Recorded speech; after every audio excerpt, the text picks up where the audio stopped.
Hello everyone, Silent here and welcome back to another Bedrock Edition tutorial. Today I'll be showing you how to build a very simple, cheap, and reliable villager trading hall for your Minecraft worlds. This villager trading hall has all the features that you might expect from the Village and Pillage update.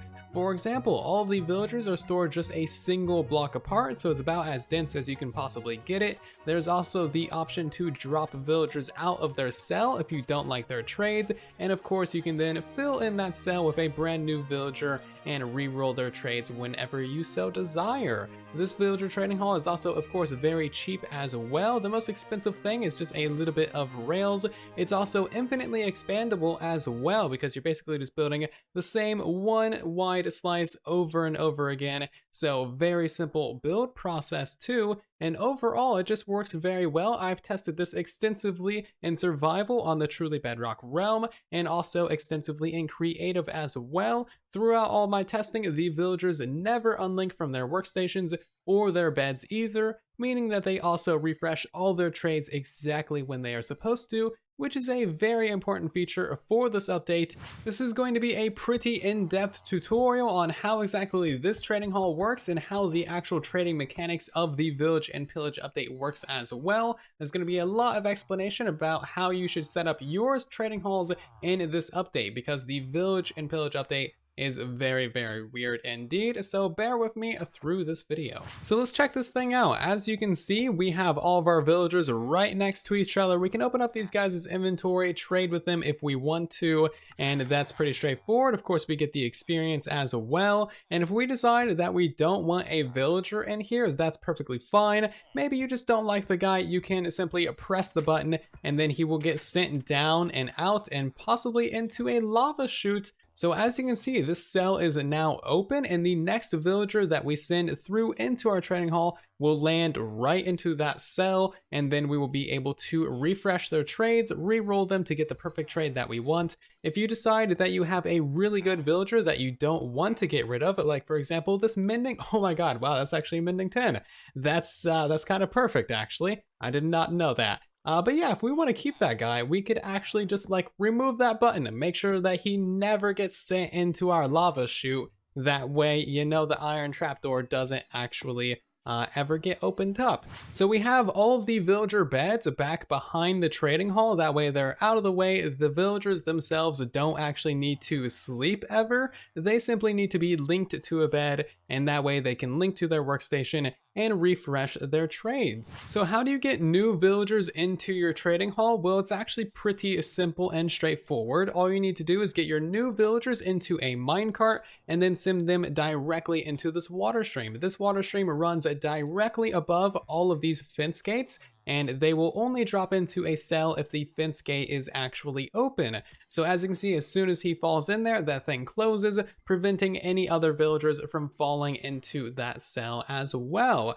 Now you may notice that he kind of skipped this open cell right here. That is because the water pushes the minecart to the side, gives it a little bit of momentum, but that's perfectly fine. The next villager that we actually send into the system is going to go into that next open cell. It does fill in all the cells eventually, just in slightly different order than what you might actually expect. As I mentioned earlier, this entire design is only a single block wide, so you can actually see the entirety of the design right here, which is really cool. There is of course a lot more to this video. I have a lot more to explain about the functionality of this entire system. But yeah, as you can see, only a single block wide, and I absolutely love it. So the villager, of course, is sitting on a detector rail, which is powering all of these redstone torches, unpowering that repeater and locking that fence gate, preventing anything else from going in there. This button will of course power that iron trapdoor, you know, allowing your villager to be dropped out. And as you can see, when a new actual minecart drops in there, it locks up that trapdoor. If I was just doing the tutorial for this design right here, the video would already be over. However, this is the Village and Pillage update on the Bedrock edition of Minecraft,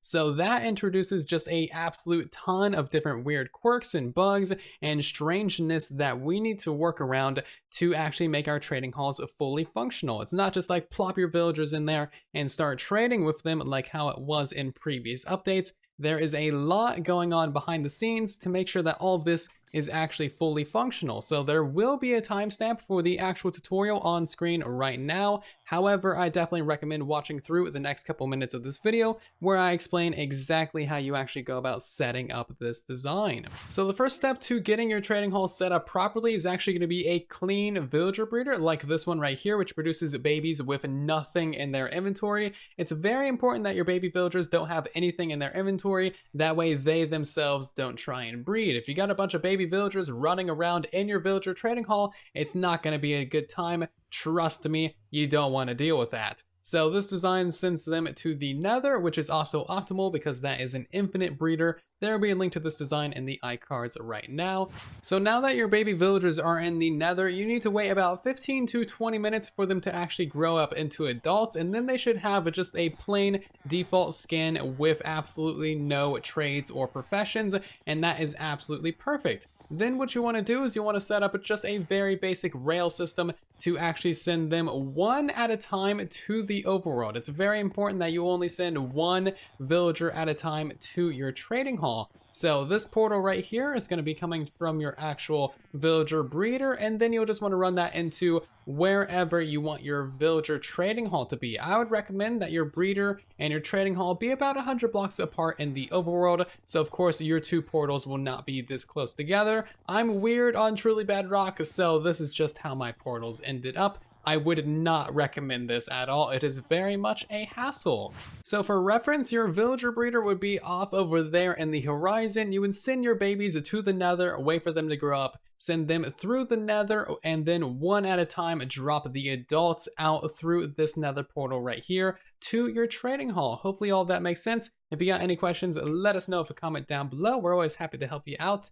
And now we need to actually get this guy into the trading hall and give him a profession as well. So again, basically we're just going to get him into a minecart and send him directly into the trading hall. And now it's the fun part. You need to decide, you know, what actual profession you want them to be. So depending on what workstation you put down, he's going to link to that. It's very important that you don't have any other workstations in the area. Otherwise, it's going to completely mess up your linking. What I would suggest doing is actually just removing that block right there, placing your workstation there. He'll link up to it, and then you can actually see what trade they have. If Feather Falling 3, maybe not the greatest, you can go ahead and break that workstation. So as long as you never actually trade with the villager, it will always be able to change its professions, and therefore you will be able to re-roll it and get the perfect trade. So this guy, mending for 10, I didn't have to do anything for that. However, if you do want to get some good mending trades, you will need to do this process.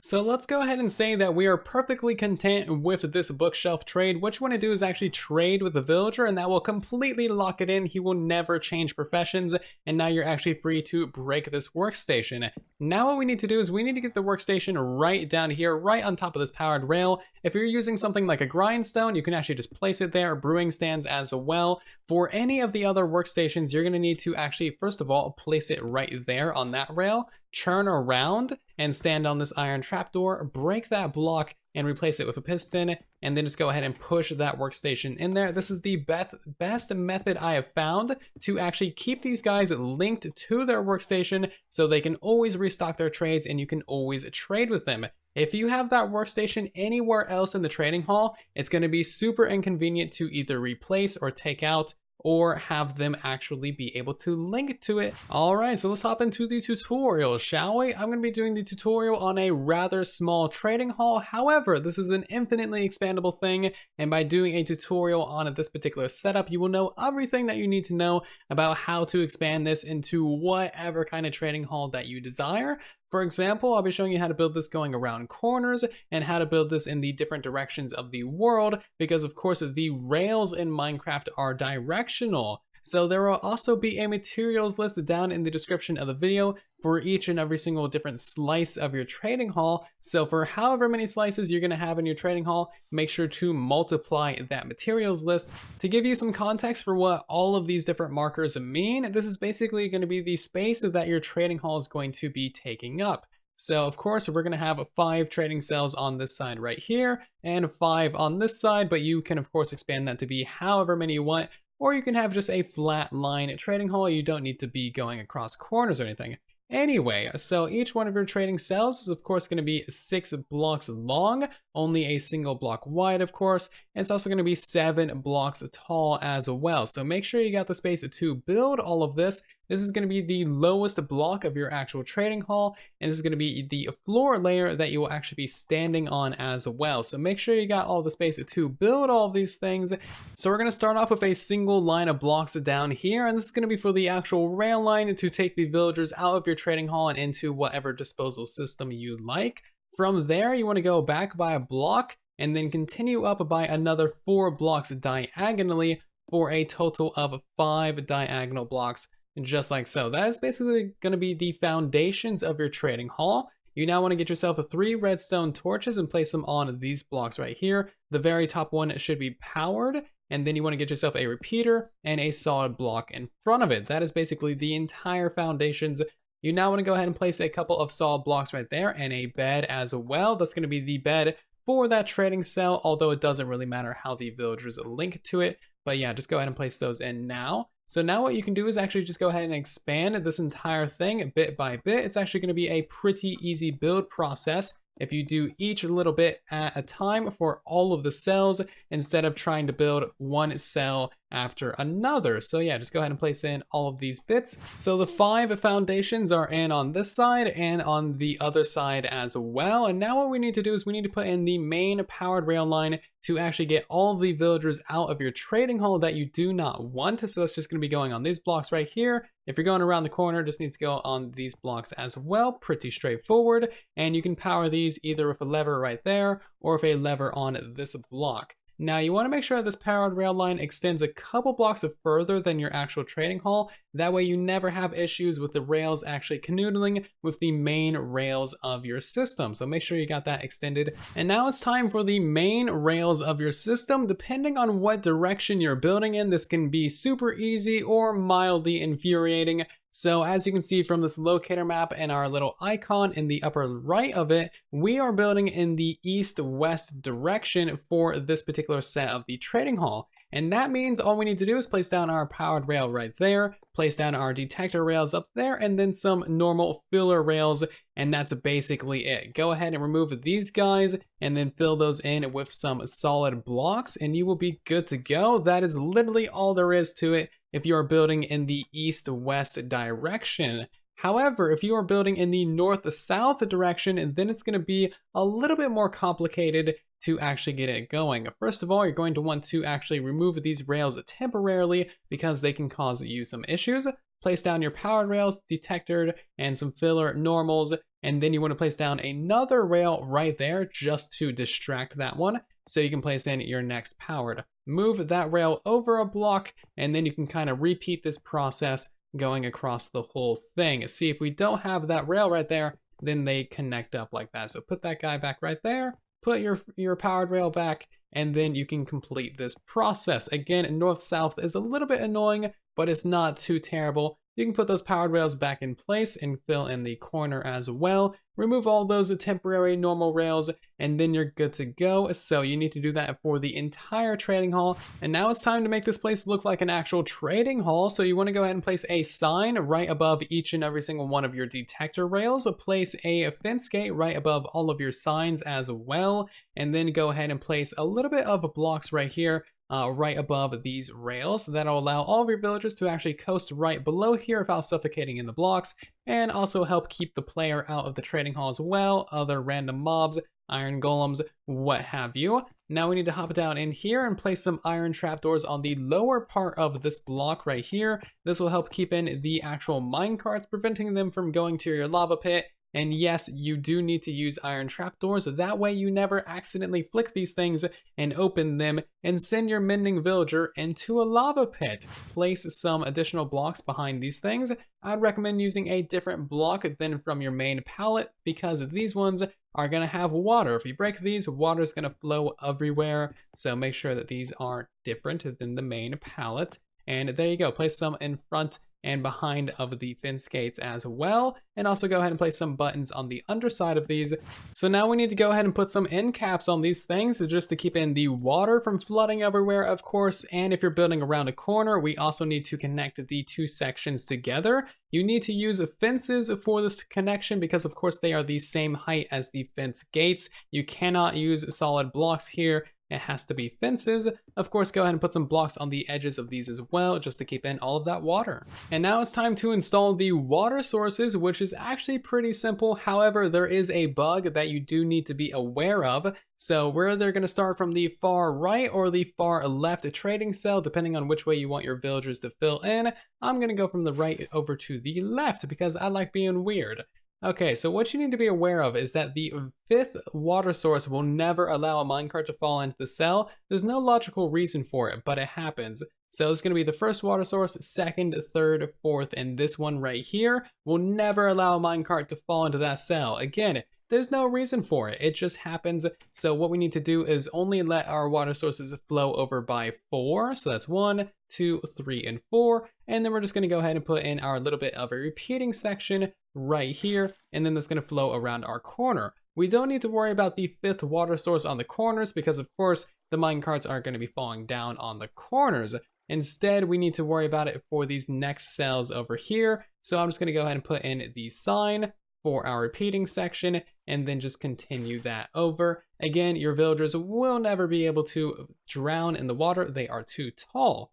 Now, when it comes to the final block, this is technically the 5th water source counting from here. 1, 2, 3, 4, 5. So technically, the minecarts will never fall down over here. However, the minecarts don't have anywhere else to go, so they will still fall down into those cells. So you don't need to worry about it. But typically, if your trading hall extends past this point, then you would have another repeating section, and so on and so forth. Also, make sure to open all the fence gates on your trading hall because the game doesn't do it for you. A few small last minute things to do is make sure that you have a block on the end of your actual rails, and also make sure this actually goes somewhere. You can send this into whatever you like. I will leave that up to you guys. You'll also want to make sure that you have some blocks on the edges of these things just to prevent, mobs or cats or zombies or whatever from getting into this trading hall. And also, of course, make sure that your trading hall is not out in the open and actually protected from zombies, because if a zombie does get into this thing, it's going to be a very bad time for all of your villagers, so be aware of all of that. So that is your trading hall actually done and dusted. If you watched the little explanation before the tutorial, then you'll know exactly how to get all of your villagers in there, how to give them specific trades, and how to get the workstations back into this little area right here above all of your powered rails. Overall, pretty simple and straightforward. I will show you this nether portal over here again because I didn't really specifically explain it, but again, this is where you're going to be sending one adult villager through at a time. Sometimes they might be stuck up there, so you got to punch them into the water, but basically we have some trapdoors to make them fall down into the water stream. That pushes them into this far corner, and then the mine carts are able to pick them up through that edge. The minecart will only ever go up this ramp if it has a villager in it, and then that just goes directly into the trading hall. Also, make sure that you have this solid block right here. That way the minecart actually falls down into the water. If you have any questions, comments, or concerns about this villager trading hall or anything else that I share in this video, be sure to let us know with a comment down below. Always trying to help you guys out as best as I possibly can. And if you did enjoy this tutorial, consider sharing it around so other people can get some use out of it as well. Or leave a like on the video, as that really does help out the video and the channel significantly. Also, if you're new here and you want to see more tutorials like this in the future, be sure to subscribe, of course. But thank you all very much for watching. Thank you so much for the support on the channel. I will see you all down in the comment section and in the next one. And then there was silence.